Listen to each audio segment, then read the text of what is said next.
to Season 2 of the Fairways People podcast, where we share inspiring stories, meaningful conversations, and the voices behind our charity. Each episode offers a closer look at the people and passion that drive us. Hosted by Fairways Managing Director Gareth Webb. Hello and welcome to another Fairways People podcast. My name's Gareth Webb, the Managing Director, and today we have our very own Head of Workforce Development, Mandy Priestley. Welcome, Mandy. Thanks very much, Gareth. Lovely to be here. Thank you. I appreciate your time. So, Mandy, before I come on into the studio, I was thinking, you've got to be with us for about 7 years now. Is it 7 years? It is 7 years and I'm not itching yet, so you're all right. Wow, that is a long time. So great length of service. So just a brief introduction then. So you've been with Fairways for 7 years. You've joined straight in as the Head of Workforce Development. Yeah. Your background, you've been in children's services, social care for about 17 years. Yeah. And you've always been in the training department. So really sort of leading and training our workforce and staff within the childcare sector. So lots of experience. So great to have you on. Now, as with all my guests, I like to start at the beginning. So if you don't mind, the first question is, tell me a little bit about your background and where you grew up. Okay. You'll like this one because I was born very near Fratton Park. Yeah, So, probably. I was born in St Mary's and we lived in Hyderabad Road, which is just around the corner from Fratton Park. So Cool. when I was growing up, you used to be able to hear the cheers from the park sort of during the weekend and stuff like that. So so it was within walking distance of my house. Brilliant. So it's very good. Cool. I'm the youngest of three. I've got two older sisters. Mum, Dad, we lived in Southsea for up until I was about 10 years old, and then I moved to Copner. And I've not really moved around a lot. I've been literally had two houses in my youth, and then I went and got married. So moved from there. Really happy childhood. Up until I was about 15, and then my mum unfortunately got really unwell and got cancer. So I was the only one at home at that point. So it was a really tough time, and I think it probably shaped who I am now and my outlook on life and things like that. I left school because I was like, I just didn't know what to do. So left school, went and found a job. And I was actually working for the health service at that point, but I was the post girl. I had a little post trolley, which was great. A little post trolley. And I worked in like the health side, so like the midwife side and the vaccination side. So I worked as a post girl for a little while. Then I went to working when they were doing the vaccinations. We used to have big cabinets with little cards of everyone's jabs, all the kids' jabs and stuff like that. And we used to do everything by paper by then. And worked there for a while, then went up to work on the midwife's team. That was really interesting. And I used to radio the midwife and say, can you go around and visit so-and-so? She's come out, she's 3 days after, and all that sort of stuff. So yeah, very, very interesting that was. And I probably was there for about 7 years and then sort of got, just was like I needed more. So then went to work for a insurance company, Mercer's. Went to work for them for a while. Again, we were handwriting letters at that point. That's how old I am, Gareth. Wow. We were handwriting letters, and we had a typist that we would. I remember that. that we would give the letter to, and she would type it up. And I can remember when we first had computers, and we had like 3 computers, and you had to book a time in to spend time on the computer. So a long time. It does seem like the dark ages now, but it was a real thing. Worked there for a little while, and then I went to work for a car parts company, very, very, very diverse. And I was the office manager there. So I was looking after all the inventory, counting the cash from the tills. We had drivers who would deliver stuff, and I would make sure they were all going to the right place and that they were collecting checks and things like that. So I did all the financy bits. Worked there until I fell pregnant. So went from there, went and had my babies. Didn't go back to work, which I was very lucky. I didn't have to go back to work. So sort of had a bit of a prolonged break with the kids. Had 2 kids, got 2 kids, 2 lovely kids.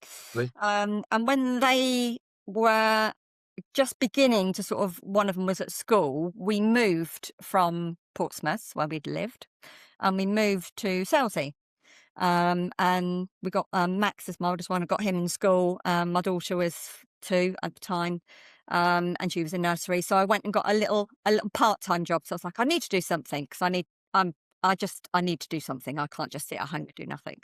So I went to work in the One Stop in Drayton. Very Oh, nice. yeah, as Yeah, a part-time job. And I did some where I used to I can't even remember what it was called.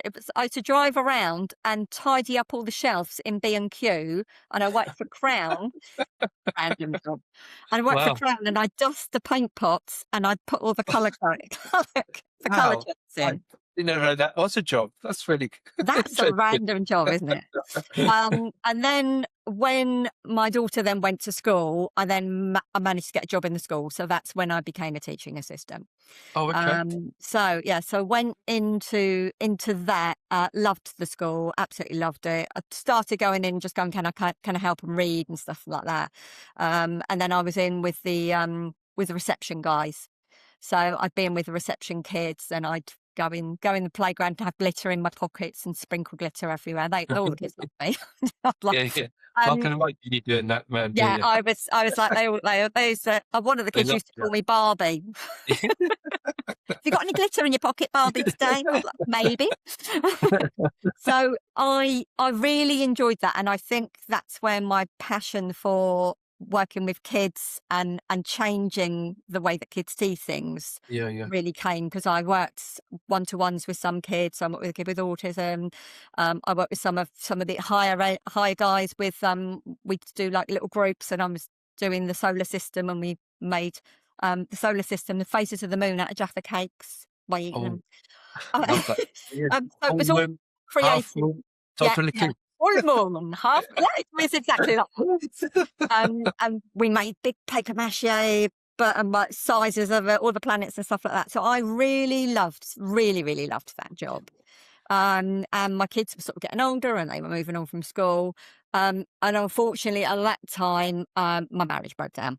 So it was like, oh, my life's changing. So me and the kids moved out, and I had to go and get a proper job. Which was a bit of a shocker, to be fair. Um, so I had to go and get a proper job then, but it was quite nice. So I sort of really enjoyed it. Did the insurance stuff and sort of went from there. So back into insurance, I went. Right, okay. So you, Realised insurance isn't for me. It's no, not for me. no, No, I can't see an insurance. it Too just boring for you. it dampened my creativity and my organisational skills, and it was too Yeah, rigid. So worked in insurance, but it was at the time, it was what I needed, because I needed to have a job. I needed to be able to pick the kids up and be near sure. home and all that sort of stuff. So it was at the time, it was what I needed it to be. I didn't love it. It didn't love me. So yeah, I So stuck it out. yeah, yeah. So Um, you've done lots of different roles, yeah, haven't you? With yeah, especially sort of raising a family and yeah. like you say, you had to get a proper job. So how did you get into training then? Because you're very skillful at that. So did you get trained in that? How did you get into training? So someone I knew, so this is where, and someone I knew sort of, my sister used to work for a care company, Okay. and she knew it would then be my boss at some point. She knew my boss, and she said, Chris has got this job coming up. You'd be really great at it. And I think it came up once, and I sort of said, I'm okay where I am. I can't move yet. I need to stabilize myself for the family. And then it came up again, and she said, oh, that person didn't last very long. It was too stressful. They only left within a month. Can you go again? And then I contacted her, and she said, can you start next week? And I went, I'm really sorry, I'm going on holiday. And she went, oh, we need someone next week. So again, it fell through. That person, it was meant to be, because that person again only lasted a month. And Okay. then third time lucky, she came back and went, are you free? Can you start? And I went, yes, I can. I'm ready. Oh, there you go.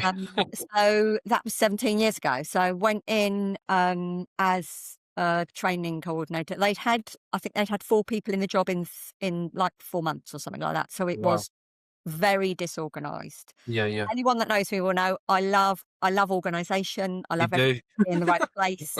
I just Right. love. I am a perfectionist, and I do say I'm a recovering perfectionist. But Yeah. place for everything and everything in its place is my motto. Yeah, yeah, So sort of joined there as a training sort of admin, yeah, and started literally emptied the box out, and started from the bottom up, really, I guess. yeah, So they did have some training programs in place, and I literally learned from the bottom up. So I learned all about qualifications and all about regulations, and worked with a quality team. They were using Team Teacher. I don't know. They were using Price yeah. at that time. They were Right. using the Yeah, I know that. stuff. So learnt it all from the bottom up. Grew the department. Got a couple of admin as well. As it grew, and created the matrix from the bottom up as well. And it was a lady. I can always remember it because it was a lady that came in. We had an ISO inspection. Yeah, And the lady came in, and we showed her the matrix, and it was all different colours, but it was all manual. And she said, why is it all manual? Why can't you make it automated? And I went, well, I've never yeah. really thought about that. And she said, well, that would be a really good idea. That would make it really great if you made it automated. So a little idea in my head. I went and joined all of these random Excel chat rooms. Yeah, yeah. Just You do. watched a bit of YouTube. Yeah, yeah, yeah. and tried to work out how I could make things like live, like automated, so that when you put a date in, it would change the color and it would add a count in and all that sort of stuff. So I'm very much a from the bottom up learner Yeah, in yeah. spreadsheets and all of that sort of thing. But it's been really positive because if I don't know, I'll go and find out. That's Yeah, yeah, the way I'll do it. So yeah. I think I Definitely. can even remember speaking to the finance director at the time, and obviously they all work in spreadsheets all the time. And I said, well, I want you to do this and this and this. And I said, is that possible? He went, yes, but I don't know how to do it. And I said, "Oh, I'm going to find out how to do it." Yeah, yeah. So, So long your journey then, so like, I guess your expertise and your careers really become training and yes. develop training, etc. So along that journey, have you had to do any qualifications to support that, or in So terms of? Yeah, because of when I left school when I was 16, because my mum wasn't well. yeah, So I never progressed at that point. Just wasn't the right time for me. yeah. And I can remember going in and saying to Chris, who was my then boss, and sort of saying, yeah, can I do a qualification? And I did a level 3 learning and development with Chichester College. Cool. So I went and did a level 3 learning and development. Absolutely loved it. Really enjoyed it. It really really makes you think differently when you do qualifications, because it Yeah, makes you see things from different angles. And definitely. in some ways it was nice because you go, "Oh, we're really quite good at what we do," when you hear other people. Yeah, And, yeah, so yeah, it's yeah, sharing experiences and what can you learn from other people. It's as much about what you learn from others on the course as the course itself, I guess. definitely. Yeah, yeah. So did a level 3, and at that point, I can remember sitting opposite my tutor, and she used to go for the one-to-ones where she'd give you your results, and I sat opposite her, and it had a D on the paper, and my heart sunk because I was like, oh, I've got a D. Oh my God, I've got a D. I can't believe that. And then she started talking, and she went, "You've got a distinction." So D doesn't just. Brilliant. I love that. And Okay. it was a real, because I can remember the feeling. My Yeah, yeah. stomach turned over. I was like, "Oh God, I've got a T." But yeah, I had a distinction. And Well at done. that Very good. point, they didn't have a level 5 qualification, so they had a Right. level 3 Okay. and a level 7, which is obviously a degree, postgrad. It Yeah, was. yeah, And I was like, do you think I can do it? And, what do you think? And she went, you absolutely will have no problem. She said, you give your heart and soul into it. You are really doing all the research. She said, I've got no worries about you going straight from a 3 to a 7. yeah, She said, but it is going to be a big jump, but I absolutely believe that you can do it. So went back to my boss. They sponsored me for another time, and I went on and did my 7. And at that point, they didn't have a learning and development pathway on a degree postgrad. yeah. So I've actually got an HR manager postgrad Oh, with okay. a training pathway. Brilliant. So yeah, I was doing bits and pieces with that, and then had a whole module on training, but a lot of it was HR stuff as well. Brilliant. That's So amazing. So I love that because I'm a big advocate for mature students. Yeah, I'm one of them. yeah, I left school very early and didn't have qualifications, etc. And I've done all my learning yeah, as an adult. So I think it's an inspiration. I think it's a role model. So I think to hear that story like that, I love mm, that you've, when you've found something you're passionate about, that you can put that all that enthusiasm into learning. So it's yeah. brilliant. So how did Fairways come about then? How did you join us? So Were you I was with a hunted company. down by rain? I was, yeah, corralled. Yeah. I was with the company, and I'm very. When I look back on my time, I Yeah. realise that I'm very loyal, and I don't. I tend to stay a lot. I, Yeah, I you tend to are. give Yeah, everything, yeah, I and know I you really are. believe in it. I'll stay until the end, sort of thing. Yeah. So the school I had to leave because.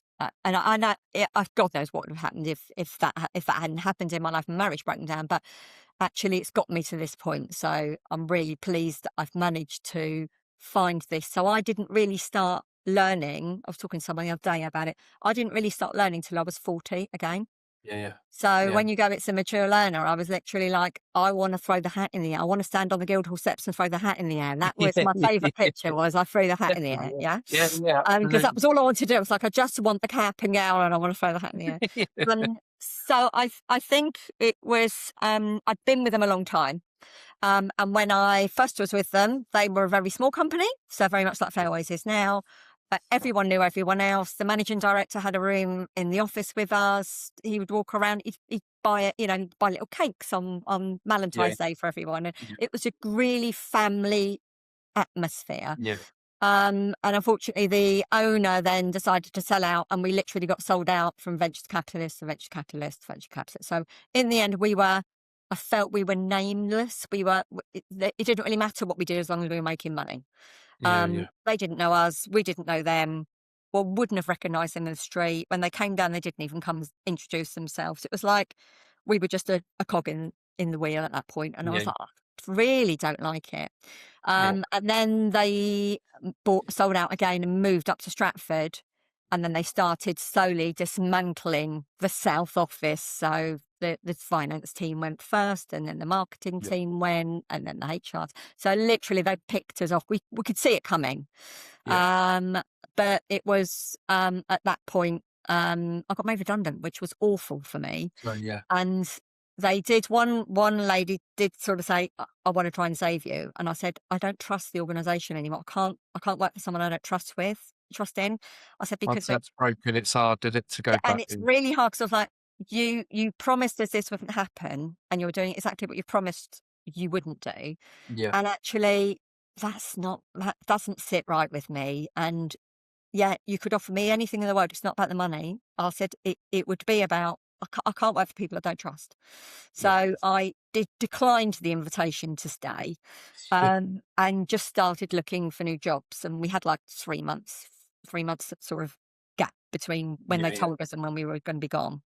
And it sort of went right to the edge, really, because I sort of applied for jobs, and my heart wasn't really in it, because I'm like, I applied for jobs going, I know I could do it, but I don't really, it's not a passion. I yeah, don't want yeah. to get passionate about a reward scheme for SO. It's not for me. Or yeah, or selling retirement homes. Yeah, I could do it, but it doesn't fire me up. Yeah, yeah, Um, and I sort of go back to that when I was a teaching assistant. And that's why I can relate to working directly with the kids, because I've been there and I've done that. And then what the training that enabled me to do was facilitate that for others. So yeah, I knew that I wanted to still be in that area if possible. And I think the stars were aligned, because the job came up. I met with Wayne, and then I came in and had an interview with you guys as well. And everything that I'd done in my previous job, I was like, I can do all this for you.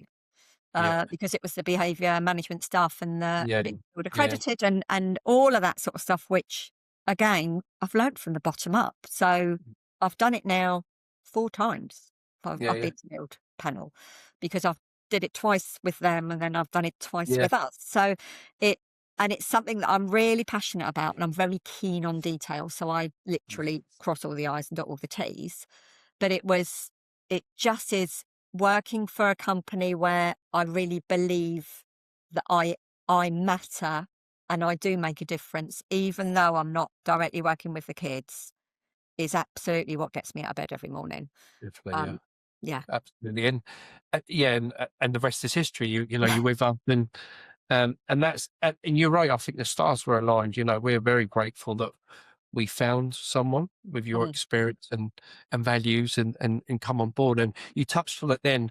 I think one of the you do some fantastic work for Fairways, but one of your biggest achievements that we are certainly proud of, but you must be is about how you've been such instrumental and key in developing our Rise program. yeah.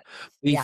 We've we've wanted to do something like that for years, and then now you, alongside the rest of the team and Wayne, have made that happen. Is brilliant. But that is such an achievement, Yeah. to develop a course in its own right that's, I'd say, industry leading. Mm, But you say about not working with young people, but what you do yeah. and you deliver has a significant impact on young people and families, Yeah. doesn't it? So a massive thank you. But that Rise program is brilliant.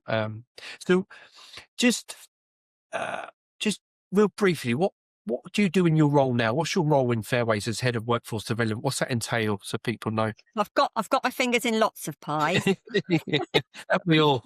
I like to say I'm a juggler. So from a day-to-day basis, I obviously oversee all of the compliancy.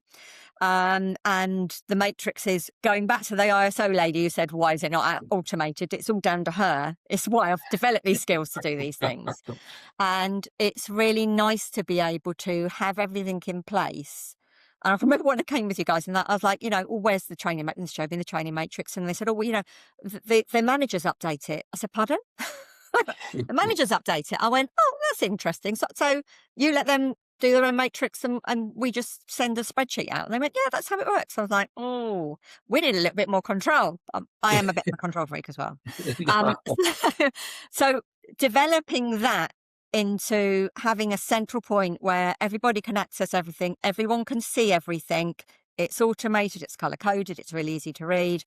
And overseeing that on a regular basis is probably one of the foundations. The team obviously manage that on a day-to-day basis, but you'll get bits and pieces where we're adding something new in, or we're looking and going, they need this now, or they need that, or do you still need this? So it's a constantly fluid thing with the compliancy side of it, of looking at everything that we do and trying to get 100% compliancy across the board. And it's split up into areas, and we've got loads of things that sort of support that. And we do I bought the online stuff as well, because you hadn't done online, I think, before. And it's a real online, you give what you get in online, because the content of the courses is really, really good. And I know it's not for everyone, but we then support that with face-to-face as well. So we get a double whammy for all of the guys that come to work for Fairways.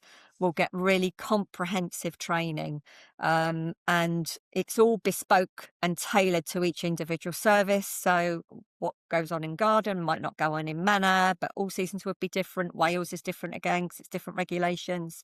So it's making sure we're adhering to all the regulations we need to, setting our stall out for what our best practice is, and then providing the tools to enable every member of staff to access that training, and become better at their job so they can provide better outcomes for the kids. At the end of the day, it's all about the kids. What can we do? What can we teach you to make you connect with the kids more, to make you be able to support them during challenging times? So compliance is a big thing. Another area I'm really pleased about is the qualification side of it, because again, we've had a bit of a change over the last few years, and the apprenticeships have really taken off. I think it's taken about 3 years. So for those of you that don't know about apprenticeships, it's every company over, if they own over 2 million, will have to pay into the apprenticeship levy, and it's a pot where you can only use to spend money on apprenticeships. And if you don't use it within a certain period of time, then the government just take it back. A lot of people don't use it. And it's just really good use of money that would otherwise just be like an additional tax, I guess, really. Yeah. When sort of a couple of years ago, when things changed, we had, I think, 50,000 in our levy. We put in every month, so it's always going up. Right, yeah. Yeah. And the name of the game, my name of the game was to actually reach saturation, because then you can tap into other people's levy. And you can also, if you do have to pay, you only pay 5% of the cost rather than 100% of the cost. Yeah. So it's been a challenge. Yeah, but you've And smashed it. You've done extremely well. You've completely transformed. Well, you've touched on our training department, but you yeah, say compliance, quality assurance. yeah, But now our apprenticeships, our qualifications is really high class. So again, a massive thank you to you and the team. yeah, I think we're in a different breed now in terms of our workforce and our yeah, training. So thank you, yeah. definitely. What a question I always ask, and you touched on it a little bit, but what's your why? Why'd you get out of bed and do the job you do, Mandy? I think I'm really passionate, because I've been in the industry for the 17 years. It's all about making it, and it was really when I read the website and I was like, it's about making a difference and playing your part, and I was like, oh my God, it's like they're the words that I use. So I really connected with that before I came to Fairways and went, I want to work there because they talk in the same language as me. Yeah, I think for me, it's very much about enabling people to achieve way beyond what they thought their expectations were. And a lot of guys that do qualifications and things like that have not have been out of education for a very long time, really struggle with it, and sort of don't want to do it. But it's working alongside them, giving the confidence and enabling people to achieve above and beyond what they ever expected they could do, and become really confident in supporting the young people that we look after, the individuals that we look after. So such a varied, we're so diverse in Fairways that it's always something to do, because there's always different things in different areas that you need to look at. And I think it's really about transforming how you see yourself, as well as transforming the lives of others, because I want yeah, people to have confidence in themselves and their own abilities and achieve things that they never. Some people say, I never thought I'd get a qualification ever. yeah, yeah, yeah. And actually, it's great that as a company, we really support that and we enable them time, and we've got the team and the sort of infrastructure to support it. We've got our own assessor. We're working closely with the college. So it's just really great that we can transform the lives of people, as well as them transforming the lives of the people they support. Definitely. And just people to see themselves differently, really. And for them to have a purpose, and for us to be able to support the young people to believe in their purpose. And I'm Yeah, really big around hope as well. So I'm yeah, like, yeah, I can see, I'll hold that hope for you when yeah, you're in a dark place. And you can do this. And I absolutely know you can. And I'm going to hold that hope for you when you can't see it. But then you are going to do it, and you are going to get through it, and you are going to achieve it. And the actual achievement of the qualifications for some guys is really major. yeah, yeah, definitely. No, I love that, and I hear the passion when you talk, and I know you're so genuine and generally mean that, and do the best for people. So thank you. The other question, I've not said it for a while actually, but I used to say, if you was to stick a rock and you break you in half and you have the words going through the stick of rock, what's your values? What's the values that run through you, Mandy, would you say? I've been driving around today going, he's going to ask me that about a sticker rock. What am I going to say? And I would probably say, uh, there's two sides to me, because you get the soft and fluffy side, Yeah, and underneath, I was once described as and I'm obviously an extrovert, but an analytical extrovert. And they went, they don't exist, and I went, da da.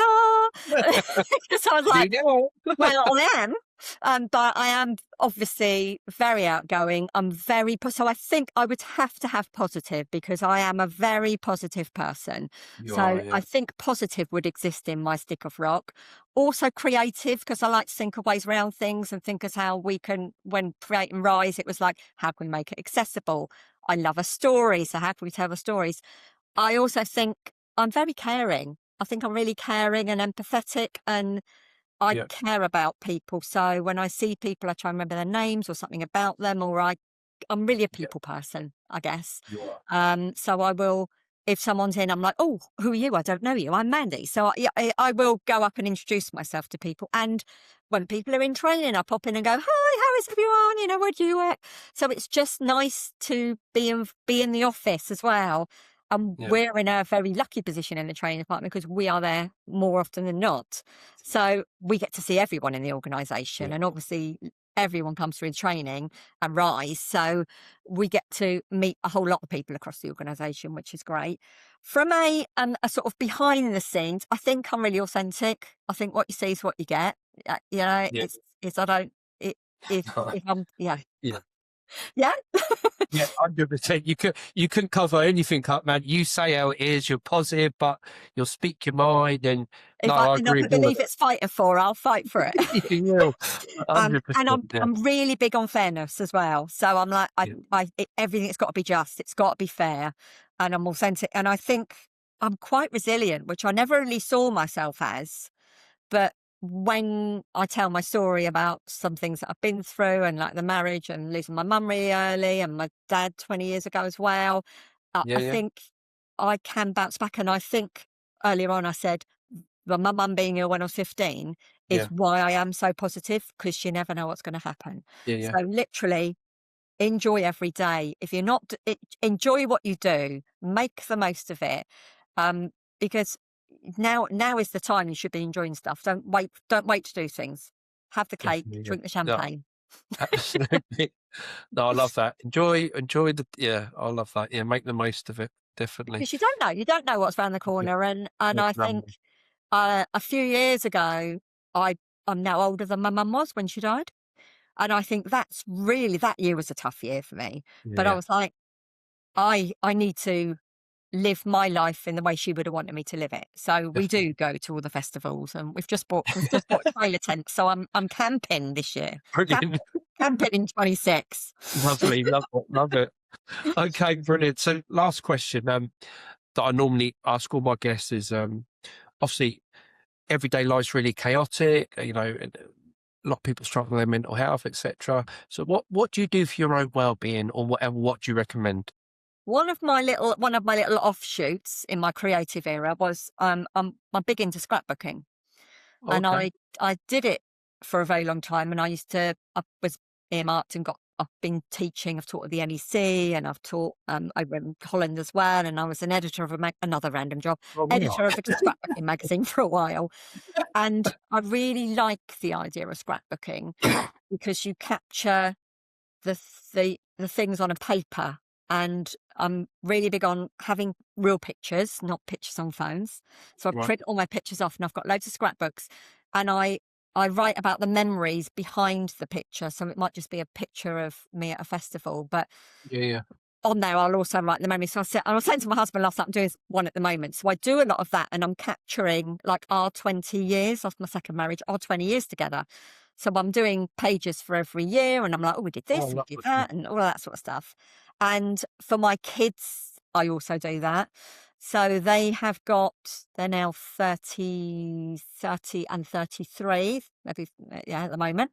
And they have got a scrapbook page for every year of their life. Oh, And wow. every Christmas, I give them another page. Oh, And I did it for their 18th. Got this is your life. It's like a this is your life yeah, book. yeah, yeah, yeah. And then every year I was like, well, I can still do it. So it's gone Oh, through that's from really when they nice. were 18, and now they've got like 2 big books. But every year they've now got kids and marriages and holidays and stuff like that. So I literally love capturing their moments for them, but I'm also doing it for me and Paul as well. So I really enjoy, because it's reliving the memories and all that sort of stuff, and Yeah, it feeds my creative side, so I can sort of yeah, yeah, go off yeah. and do all sorts of stuff. I also really like entertaining, so I love having people round. I love making special meals and making people feel special. And I love a platter. Wayne will laugh at me, but I do love I love making platters. So if you ever want a platter made, I'm your girl. Brilliant. Okay, I love that. So I love that memory book. It sounds quite therapeutic, actually. Yeah, Memory it's book. nice because you Yeah, revisit things. And like last yeah, night I yeah. was showing him a picture, and I was going, when you look at that picture, what do you remember? And he went, well, I know that. It's so and so. And I went, yeah, but when in 20 years' time, you won't remember. And also our kids, because I look at photograph albums now of my mum and dad, and they're both gone, unfortunately. Yeah. So I can't say, who was that? What did you do then? All of that sort of Yeah, stuff, because yeah. there's no one there to ask. Yeah, So yeah, yeah. I want my kids to have a sort of my story Around throughout that. the years, and they can look at that and go, oh, yeah, that happened, and all that sort of stuff. So yeah, Brilliant. it's really Brilliant. nice to Um, sort of look into the past, but protect the Yeah. past for the future as well. Definitely. No, I love it. Okay. Memory bricks and platters. Well, thanks, I've Mandy. done so, yeah. Well, thank you so much for your time. I really appreciate it. That's been really insightful. And I didn't even know you was a Pompey girl, born and bred. So that's really good to know. I like you even more. I loved you before, but now I like you even more. But lovely. Thanks for your time. I really appreciate it. And it's lovely to learn a lot more about you. So thank you.